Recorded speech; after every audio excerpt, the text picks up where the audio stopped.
Hello നമസ്കാരം. സച്ചിയുടെയും രേവതിയുടെയും ഏറ്റവും പുതിയ പ്രമുഖവിശേഷത്തിലേക്ക് എല്ലാവർക്കും സ്വാഗതം. അങ്ങനെ സച്ചിനെ രക്ഷിക്കാൻ വേണ്ടിയിട്ട് രേവതിയും ശ്രീയും ദേവൊക്കെ കൂടി ഇറങ്ങിത്തിരിക്കുകയാണ് കേട്ടോ. രേവതി സ്റ്റേഷനിലേക്ക് ചെല്ലുന്ന സമയത്ത് സച്ചിനിട്ട് നല്ല പോലെ അടിക്കുന്നതാണ് കേട്ടോ കാണുന്നത്. അപ്പോൾ പോലീസുകാരനെ തല്ലിയിട്ടുള്ള ഒരു കേസിലാണ് സച്ചിനെ ശരിക്കും പെരുമാറുന്നത്.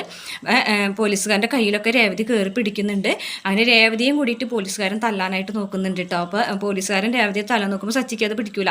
അപ്പോൾ സച്ചി ആളുടെ കയ്യിൽ വീണ്ടും കയറി പിടിക്കുക. അവളെങ്ങാനും തൊട്ടിട്ടുണ്ടെങ്കിൽ എന്ന് പറഞ്ഞിട്ട് വീണ്ടും എസ്ഐനെ ഭീഷണിപ്പെടുത്താണ് കേട്ടോ. അതിൻ്റെ പേരിൽ ഇനി വീണ്ടും സച്ചിക്ക് അടിയൊക്കെ കിട്ടുകയാണ് കേട്ടോ. അപ്പോൾ എന്തായാലും സച്ചിക്ക് വേണ്ടിയിട്ട് രേവതി പോലീസുകാരുടെ കാലും പിടിക്കുന്ന പോലെ അപേക്ഷിക്കാണ്ട് മാറി മാറി കരഞ്ഞ് അപേക്ഷിക്കാണ്ട് ഇതൊക്കെ കാണുമ്പോൾ സച്ചിക്ക് ഭയങ്കരമായിട്ട് വിഷമാവാണ് കേട്ടോ. കാരണം രേവതി ഇത്രയും തന്നെ സ്നേഹിക്കുന്നുണ്ടെന്നുള്ളൊരു കാര്യം സച്ചിക്ക് ശരിക്കും പറഞ്ഞാൽ അവിടെ വെച്ചിട്ടാണ് മനസ്സിലാവുന്നത് കേട്ടോ. അപ്പോൾ രേവതിയോട് പറയുന്നുണ്ട്, നീ കരയേണ്ട, നീ വീട്ടിലേക്ക് പോ, നീ ടെൻഷൻ അടിക്കേണ്ടെന്നൊക്കെ സച്ചി പറയുന്നുണ്ട് കേട്ടോ. പക്ഷേ സച്ചി പറയണതൊന്നും രേവതിക്ക് ഇങ്ങനെ കയറുന്നില്ല. കാരണം എങ്ങനെയും സച്ചി രക്ഷിക്കണം എന്നൊക്കെയാണ് കേട്ടോ.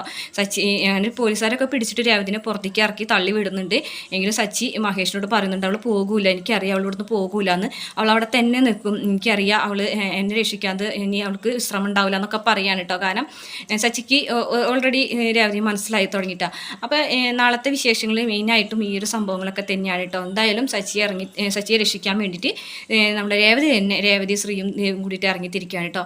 അപ്പോൾ എന്തായാലും വിശേഷങ്ങളൊക്കെ നാളെ ഡീറ്റെയിൽസ് ആയിട്ട് ഇടാം കേട്ടോ. അപ്പോൾ വീഡിയോ ഇഷ്ടപ്പെടുകയാണെങ്കിൽ മറക്കാതെ ചാനൽ ഒന്ന് സബ്സ്ക്രൈബ് ചെയ്ത് വീഡിയോ ഒന്ന് ലൈക്ക് ചെയ്ത് സപ്പോർട്ട് ചെയ്യണം കേട്ടോ.